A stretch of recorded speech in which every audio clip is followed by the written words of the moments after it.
And you are watching front line accounting. और हम जो चैप्टर कर रहे हैं वो कर रहे हैं rules of debit and credit. आपने पीछे थ्योरी पढ़ी, थ्योरी में rules of debit and credit देखा है। इस बार मैं आपके लिए लाया हूं न्यूमेरिकल क्वेश्चन जो है टी शेप अकाउंट पर। और आप देखते हो टी शेप अकाउंट का क्वेश्चन एक जरूर आता है और 3 नंबर का क्वेश्चन आता है। सबसे पहले आप ये देखते हो कि पर्सनल अकाउंट्स कौन कौन से हैं, रियल अकाउंट कौन से और इम्पर्सनल कौन से। देन उसके बाद जब आप आते हो मॉडर्न क्लासिफिकेशन में तो वहां पर आपको 5 रूल पढ़ाए जाते हैं। पहला एसेट्स, दूसरा लाइबिलिटी, तीसरा कैपिटल, चौथा रेवेन्यू और पांचवा हमारा होता है एक्सपेंसेस का। तो इन्हीं 5 रूलों के ऊपर डिपेंड है rules of debit and credit का टी शेप अकाउंट। अब टी शेप अकाउंट होता कैसे है?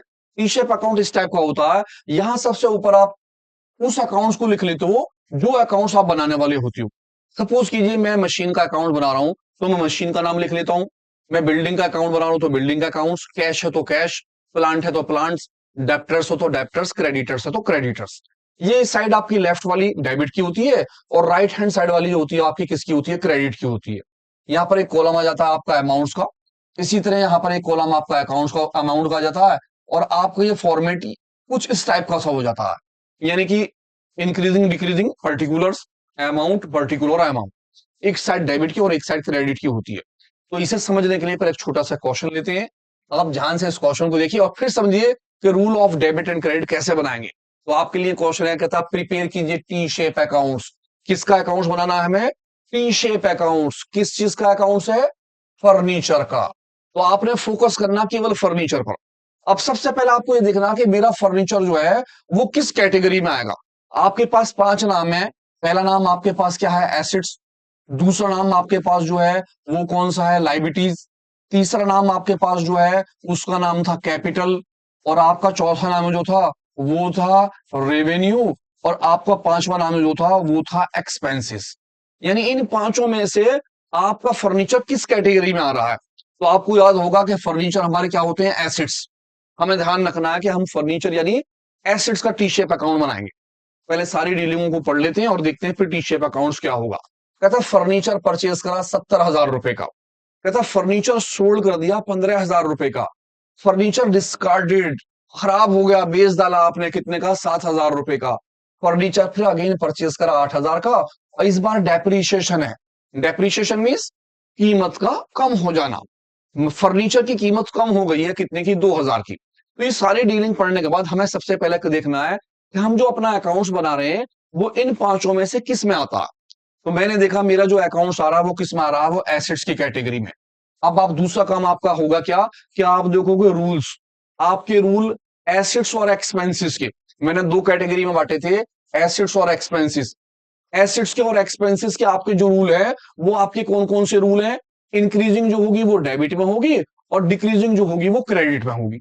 यानी अगर वो इंक्रीज होता है तो डेबिट में लिखा जाएगा, डिक्रीज होगा तो क्रेडिट में लिखा जाएगा।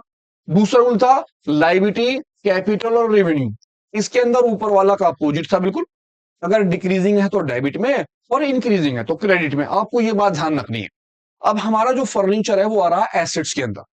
जब मेरा फर्नीचर एसेट्स में आ रहा है तो इसका मतलब ये हुआ कि इंक्रीजिंग जो होगी वो डेबिट साइड में लिखी जाएगी, डिक्रीजिंग जो होगी वो क्रेडिट साइड में लिखी जाएगी। अब ये कैसे लिखेंगे ये समझा रहा हूं मैं आपको।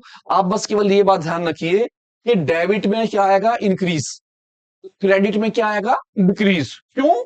क्योंकि हम एसेट्स का अकाउंट्स बना रहे हैं। अब आपका जो अकाउंट्स होगा वो, तो मैं आ गया अपने अकाउंट के ऊपर। अकाउंट का फॉर्मेट आपका इस तरह से होगा। सबसे पहले आप यहां लिखेंगे नाम। आप जिसका भी बना रहे हैं, जैसे फर्नीचर का बना रहे हैं तो मैंने लिखा FURNITURE, फर्नीचर अकाउंट्स। आपकी ये वाली साइड जो है डेबिट कहलाएगी और आपकी राइट हैंड वाली साइड जो होगी वो क्या कहलाएगी? क्रेडिट। अब यहां हमने रूल पढ़ा, मेरा एसेट्स का रूल जो है वो डेबिट साइड में थी इंक्रीजिंग, तो मैं यहां लिख लूंगा इंक्रीज, INCREASE, इंक्रीज। और मैं क्रेडिट साइड में क्या लिख दूंगा? डिक्रीज, तो मैंने यहां लिख लिया डिक्रीज, DECREASE, डिक्रीज। यानी कि अगर मेरे फर्नीचर के अंदर जब मैं फर्नीचर में इंक्रीजिंग होगी तो मैं इस साइड में लिखूंगा। अगर मेरे फर्नीचर में कोई भी डिक्रीजिंग होगी तो मैं इस साइड में लिखूंगा। अब मैं आराम आराम से अपने क्वेश्चन की लाइन पढ़ता हूं और मुझे केवल ध्यान रखना कि इंक्रीजिंग हो रही है या डिक्रीजिंग। मेरा रूल एसिड्स का चल रहा है और एसिड्स के रूल में डेबिट में मेरी आ रही है इंक्रीजिंग और क्रेडिट साइड में मेरी क्या आ रही है? वो डिक्रीजिंग आ रही है। तो मैंने सबसे पहले पढ़ा फर्नीचर परचेज। जब आप फर्नीचर परचेज करेंगे तो आपके फर्नीचर के अंदर इंक्रीजिंग होगी या डिक्रीजिंग? अगर इंक्रीजिंग होगी तो डेबिट साइड में और डिक्रीजिंग होगी तो क्रेडिट में। मेरे पास 4-5 फर्नीचर थे, मैं और फर्नीचर ले आया, तो मेरे फर्नीचर में क्या हो गई?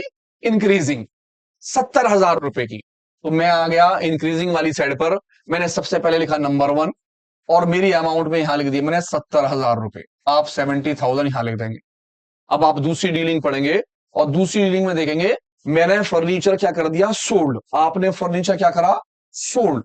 जब आप सोल्ड करेंगे तो फर्नीचर क्या हो जाएगा आपका? डिक्रीज।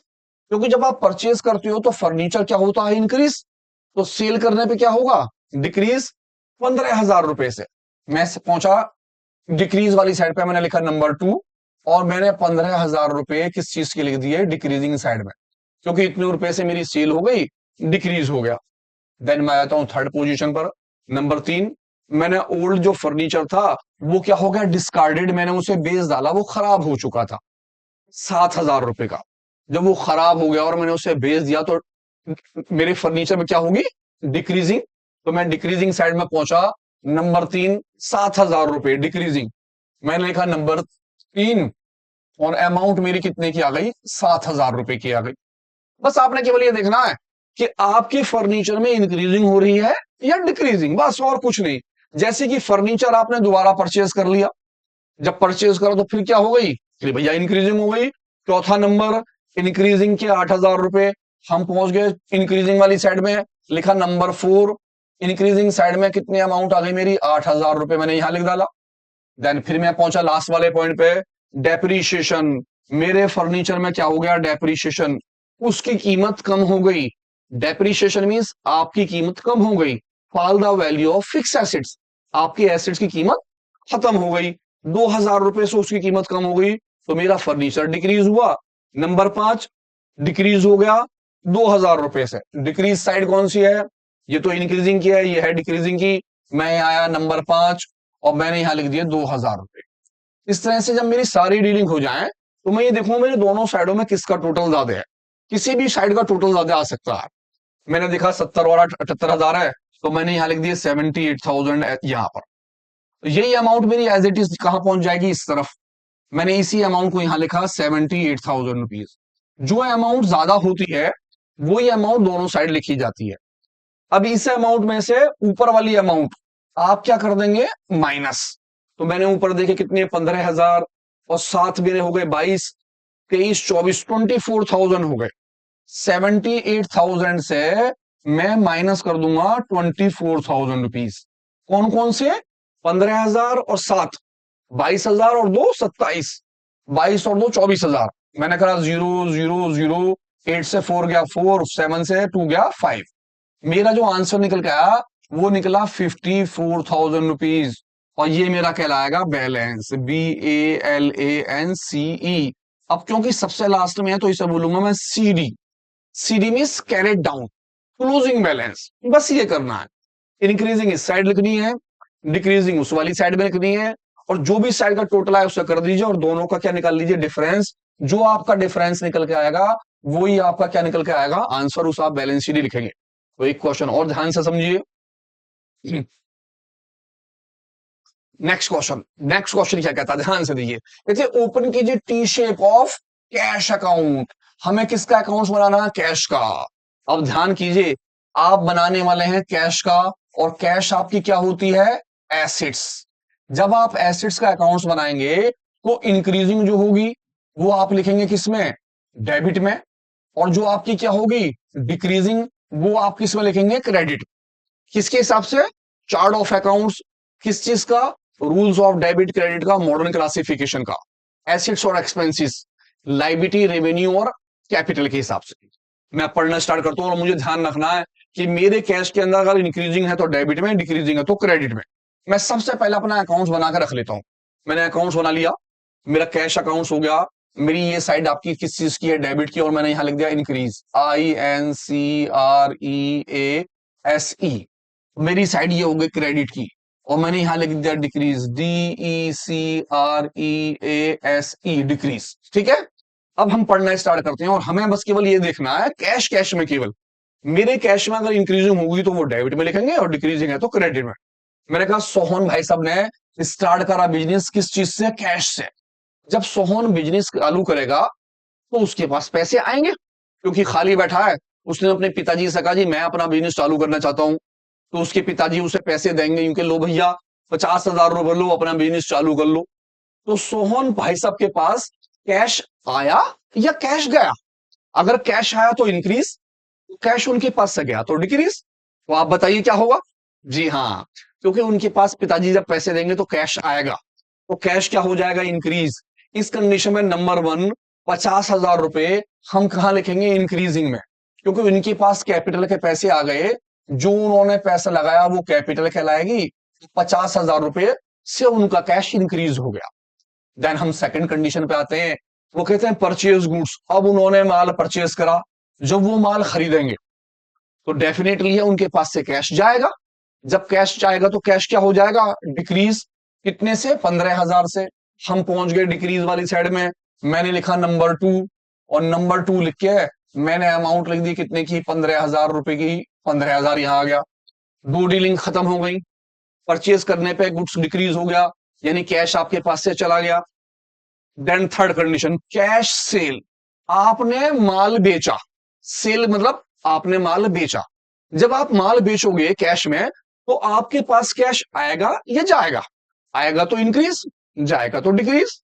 अब आप क्या कहोगे? हाँ भाई मैं माल बेचूंगा तो मेरे पास कैश आना है। जब कैश आना है तो कैश क्या होगा? इंक्रीज। तो तीसरा नंबर इंक्रीजिंग में जाएगा 2,000 रुपए से। मैं आ गया इंक्रीजिंग वाली साइड में। मैंने लिखा नंबर तीन, और मेरे पास कैश कितने का इंक्रीज हुआ? 2,000 का, क्योंकि मैंने 2,000 रुपए का माल बेच डाला। इस तरह से 2,000 रुपए इंक्रीजिंग में आ गए। पेड करी मैंने क्या चीज? सैलरी। जब आप सैलरी पेड करेंगे, आप मोहन अपने आप को मान के चलें। आप अगर अपने आप को मोहन मानेंगे तो आपका क्वेश्चन बहुत जल्दी होगा। आप मोहन हैं, आपके पास 50,000 रुपए आए तो कैश इंक्रीज हो गया। आप मोहन हैं, आपने परचेस करा, आपका कैश डिक्रीज हो गया। आप मोहन है, आपने कैश में माल बेचा, आपके पास कैश आया, कैश इंक्रीज हो गया।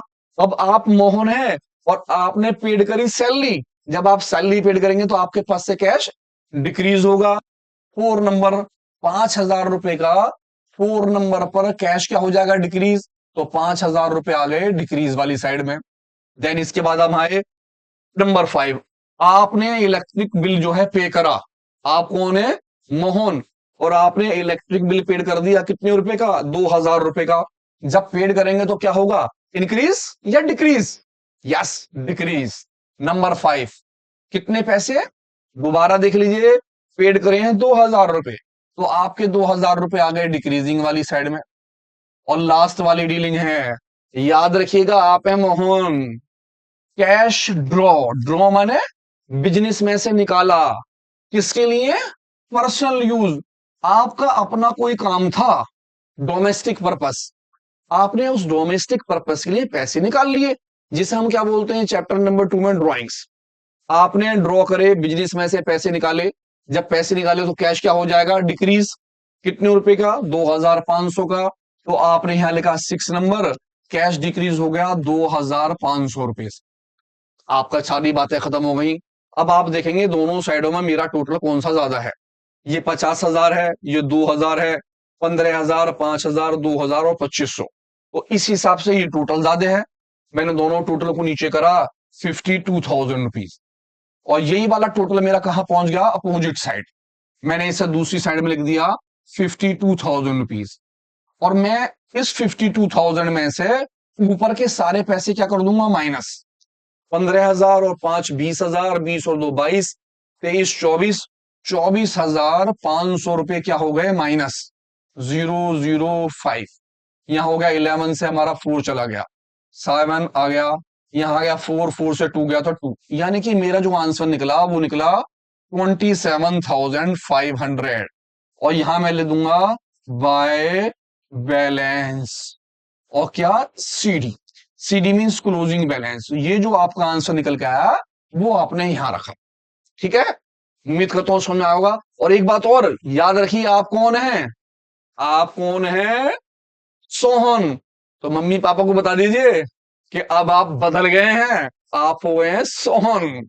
ये तो मजाक की बात रही, ध्यान से क्वेश्चन देखिए, उम्मीद करता हूं पसंद आया होगा। नेक्स्ट वीडियो में मिलते हैं एक नए क्वेश्चन के साथ, डेब्टर्स और क्रेडिटर्स का अकाउंट्स लेकर, टी शेप अकाउंट। जुड़े रहिए फ्रंटलाइन अकाउंटिंग।